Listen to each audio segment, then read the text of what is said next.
जय हिंद दोस्तों। हाल ही में संसद में 8वें वेतन आयोग को लेकर मुद्दा उठा है और आइए जानते हैं कि वित्त राज्य मंत्री पंकज चौधरी जी ने क्या इस पर जवाब दिया है। आइए शुरू करते हैं। राज्य मंत्री पंकज चौधरी ने राज्यसभा में यह बात साफ कर दी थी कि 8वें वेतन आयोग के गठन का कोई भी प्रस्ताव सरकार के समक्ष विचाराधीन नहीं है। मौजूदा समय में डीए-डीआर की दर 53% पर पहुंच गई है। संसद के शीतकालीन सत्र में सांसदों द्वारा केंद्र सरकार के कर्मचारियों और सशस्त्र बलों के लिए 8वें वेतन आयोग गठन कब होगा, यह सवाल पूछा जा रहा है।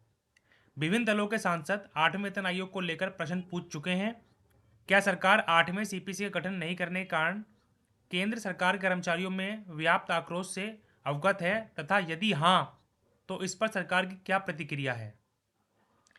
जब यह सवाल पूछा गया तो केंद्रीय वित्त राज्य मंत्री पंकज चौधरी ने जवाब देते हुए कहा, वर्तमान में सरकार के पास केंद्र सरकार के कर्मचारियों के लिए 8वें केंद्रीय वेतन आयोग के गठन का कोई प्रस्ताव विचाराधीन नहीं है। लोकसभा में 3 सांसदों ने पूछा सवाल। संसद सत्र के दौरान सोमवार को लोकसभा सांसद जयप्रकाश आनंद भदौरिया और वी वैंथिलिंगम ने 8वें केंद्रीय वेतन आयोग सीपीसी गठन पर सरकार से सवाल पूछा था। सांसदों ने पूछा कि केंद्र सरकार के कर्मचारियों के लिए 8वें केंद्रीय वेतन आयोग का गठन फरवरी 2013 में किया गया था। दूसरा, यदि हाँ तो 7वें सीपीसी गठन के 10 वर्ष से अधिक समय बीत जाने के बाद भी अब तक 8वें सीपीसी का गठन नहीं करने तथा अभूतपूर्व मूल्य वृद्धि, जीवन यापन लागत और कर्मचारियों की दुर्दशा को नजरअंदाज करने के क्या कारण हैं। तीसरा, क्या सरकार 8वें सीपीसी का गठन नहीं करने के कारण केंद्र सरकार कर्मचारियों में व्याप्त आक्रोश से अवगत है। यदि हाँ तो इस पर सरकार की क्या प्रतिक्रिया है। चौथा, क्या सरकार केंद्रीय कर्मचारियों, सशस्त्र बलों आदि के लिए 8वें वेतन आयोग के गठन पर विचार कर रही है। पांचवा, यदि हाँ तो इसकी घोषणा कब तक की जाएगी। वित्त राज्य मंत्री पंकज चौधरी ने दिए ये जवाब। 8वें केंद्रीय वेतन आयोग के गठन को लेकर वित्त राज्य मंत्री पंकज चौधरी ने बताया, 7वां वेतन आयोग 28 फरवरी 2014 को गठित किया गया था। बाकी सवालों के जवाब में वित्त राज्य मंत्री ने कहा, वर्तमान में सरकार के पास केंद्र सरकारी कर्मचारियों के लिए 8वें केंद्रीय वेतन आयोग के गठन का कोई प्रस्ताव विचाराधीन नहीं है। यदि हाँ तो 8वें केंद्रीय वेतन आयोग की घोषणा कब तक की जाएगी। इस सवाल के जवाब में वित्त राज्य मंत्री ने कहा, प्रश्न ही नहीं उठता। केंद्र सरकार के इस जवाब से 48 लाख कर्मचारियों और लगभग 65 लाख पेंशनरों को तगड़ा झटका लगा है। राज्यसभा सांसदों ने भी पूछा था यह सवाल। इससे पहले वित्त राज्य मंत्री पंकज चौधरी ने राज्यसभा में यह बात साफ कर दी थी कि 8वें वेतन आयोग के गठन का कोई प्रस्ताव सरकार के समक्ष विचाराधीन नहीं है। मौजूदा समय में डीए-डीआर की दर 53% पर पहुंच गई है। संसद सत्र में 8वें वेतन आयोग गठन को लेकर राज्यसभा सांसद जावेद अली खान और रामजी लाल सुमन ने सवाल पूछा था।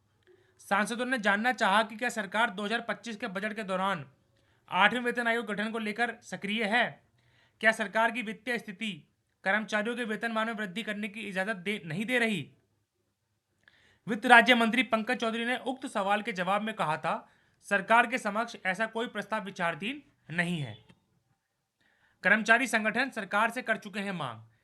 नियम है कि डीए की दर 50% के पार होते ही कर्मचारियों के वेतनमान और भत्तों में बदलाव होता है। कर्मियों को अब 8वें वेतन आयोग गठन का इंतजार है। विभिन्न केंद्रीय कर्मचारी संगठन कई बार सरकार के 8वें वेतन आयोग का गठन करने की मांग कर चुके हैं। Confederation of central government employees and workers के महासचिव एसपी यादव ने इस साल के प्रारंभ में ही प्रधानमंत्री मोदी को पत्र लिखकर आग्रह किया था कि मौजूदा परिस्थितियों में बिना किसी विलंब के 8वें वेतन आयोग गठन किया जाए। सरकार दे रही है दो टूक जवाब। Indian railway technical supervisor association ने भी केंद्रीय वित्त मंत्री निर्मला सीतारमण से आग्रह किया था कि केंद्र सरकार को बिना किसी देरी के 8वें वेतन आयोग गठन करना चाहिए। गत वर्ष भी संसद सत्र के दौरान भी 8वें वेतन आयोग के गठन को लेकर सवाल पूछे गए थे। तब भी सरकार ने दो टूक जवाब दे दिया था कि 8वें वेतन आयोग के गठन का अभी कोई विचार नहीं है, सरकार इस पर विचार नहीं कर रही। भारत पेंशनर समाज बीपीएस ने भी 8वें वेतन आयोग के गठन की मांग उठाई थी। बीपीएस के महासचिव एससी माहेश्वरी ने कहा था, 68वीं एजीएम के दौरान यह प्रस्ताव पास किया गया है कि अविलंब 8वें वेतन आयोग का गठन किया जाए। सरकार के पास आए हैं कई तरह के सुझाव। देश में 8वें वेतन आयोग गठन को लेकर कर्मियों की तरफ से केंद्र सरकार के पास कई तरह के सुझाव आ चुके हैं। Indian railway technical supervisor association ने केंद्रीय वित्त मंत्री निर्मला सीतारमण को पूर्व वेतन आयोगों द्वारा की गई सिफारिशों का हवाला देते हुए अविलंब 8वां वेतन आयोग गठित करने की मांग की थी। तीसरे और चौथे और पांचवें सेंट्रल पे कमीशन सीपीसी ने केंद्र सरकार के कर्मचारियों के वेतन, भत्ते और सेवा शर्तों की समय समय पर समीक्षा करने के लिए स्थायी मशीनरी गठित करने की सिफारिश की है। IRTSA के अनुसार 60वें वेतन आयोग ने कहा है कि सीपीसी के गठन के लिए 10 साल की लंबी अवधि की प्रतीक्षा करने की आवश्यकता नहीं है। इस अवधि के पूरा होने से पहले भी वेतन आयोग के गठन पर समीक्षा की जा सकती है। 7वीं सीपीसी की सिफारिशों के अनुसार गत 10 वर्षों में सरकारी कामकाज, प्रदर्शन और भारतीय अर्थव्यवस्था का आकार, सकल घरेलू उत्पाद की वृद्धि, विभिन्न कर संग्रह की मात्रा, सरकारी विभागों की भूमिका, मुद्रास्फीति पैटर्न, मुद्रास्फीति के कारण वास्तविक वेतन में कमी और सेवा की स्थिति आदि में कई बदलाव हुए हैं।